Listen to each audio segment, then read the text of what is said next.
धाराशिव तालुक्यातील चिखली येथे भारतीय बौद्ध महासभा जिल्हा धाराशिवच्या वतीने महिला शिबिराचे आयोजन.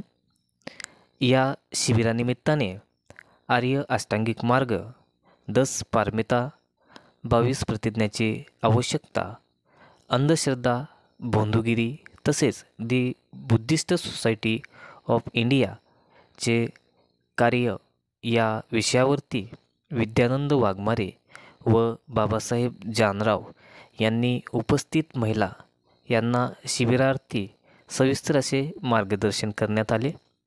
या कार्यक्रमाच्या सुरुवातीस आदर्शांची धूपदीप प्रज्वलित करून पूजन करण्यात आले.